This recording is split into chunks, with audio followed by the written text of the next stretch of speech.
Cette capsule vous est présentée par Evo Retro, marque cool d'accessoires de jeux vidéo et de protecteurs pour mettre en valeur vos collections de figurines Funko Pop ou cartes Pokémon, ainsi que par la boutique Maixu pour vos peluches et articles décoratifs geek. Bonjour, Gilles ici pour Ciné Techno. Je vous parle du Blu-ray de Harold and Maude. Harold et Maude en version française, le film de Hal Ashby, est distribué par Paramount et met en vedette Ruth Gordon, Bud Cort et Vivian Pickles, sorti en magasin le 7 décembre 2021. Harold est un jeune homme troublé, seul, fasciné par la mort. Fils d'une riche famille, il vit avec sa mère et adore la faire réagir en mettant en scène des faux suicides. Mais sa vie change lorsqu'il tombe amoureux de Maude, une octogénaire excentrique qui, au contraire d'Harold, adore la vie.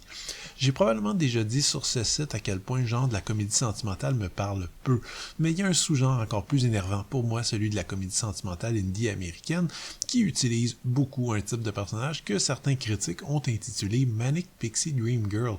Vous avez sûrement déjà vu au moins un film de genre, des machins comme Garden State ou Elizabethtown, bref, une comédie dramatique dans laquelle un jeune homme déprimé et désabusé apprend à retrouver le goût de vivre au contact d'une jeune femme excentrique, délurée, libre, qui n'existe finalement que pour permettre un arc scénaristique convenable au personnage masculin.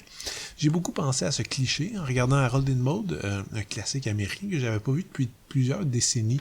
De prime abord, Maude peut être vue comme un de ces personnages unidimensionnels et absurdes qui semblent n'exister que dans l'imagination de scénaristes morts à la cour d'inspiration. Elle aussi est excentrique, délurée, libre, mais les facilités s'arrêtent là. On a souvent mentionné à quel point les années 70 ont été un âge d'or pour le cinéma américain, du moins en termes de qualité de métrage, et Harold et Maude fait aisément partie de cette glorieuse époque.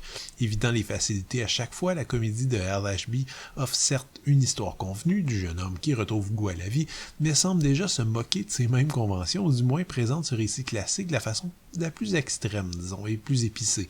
Le jeune homme déprimé est carrément passionné par la mort sous toutes ses formes, la femme délurée et libre est une vieille dame au passé de révolutionnaire, qui se consacre maintenant à révolutionner sa propre vie.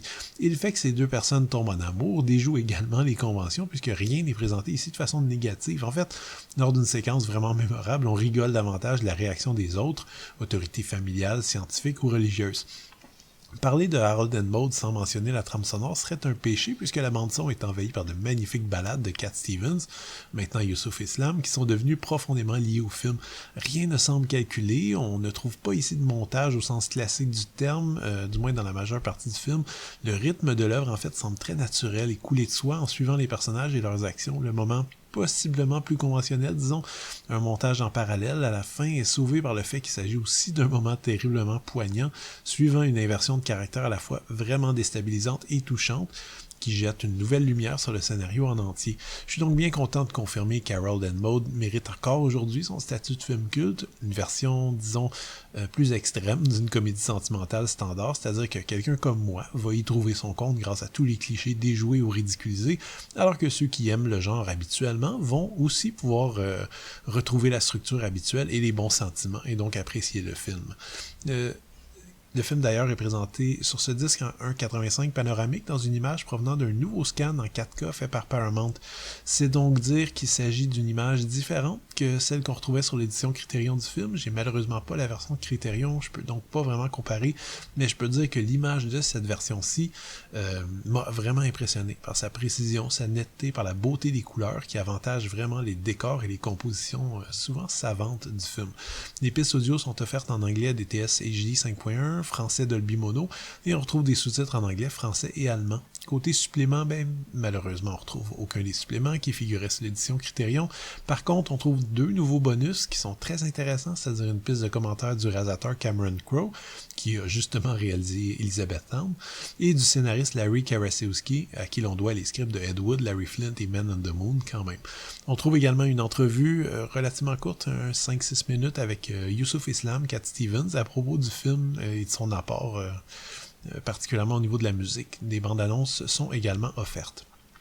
Harold and Maude est un classique dans la mesure où il s'agit d'un film qui est peut-être pas parfait, mais qui a pris d'énormes risques. D'ailleurs, le film n'a pas eu beaucoup de succès à l'époque, mais qui a marqué toute une génération, au point où on ne compte plus aujourd'hui les films qui empruntent ou qui volent à son scénario. Heureusement, revoir ce film en 2021 fait toujours autant de bien, la recette marche encore. Harold and Maude a quand même des caractéristiques qui sont bien à lui et donc qui arrivent encore aujourd'hui à se distinguer dans le genre. On rigole encore, même si, selon moi, j'ai trouvé cette fois-ci que la démarche satirique et plus philosophique du réalisateur prenait un petit peu le pas sur l'aspect comique. Cette œuvre importante bénéficie ici d'une nouvelle sortie en Blu-ray dans une image restaurée avec des suppléments inédits, et puisque le prix de vente est assez dérisoire, si vous n'avez pas encore vu ce film, vous n'aurez plus vraiment d'excuses. C'était Gilles, merci, bon visionnement.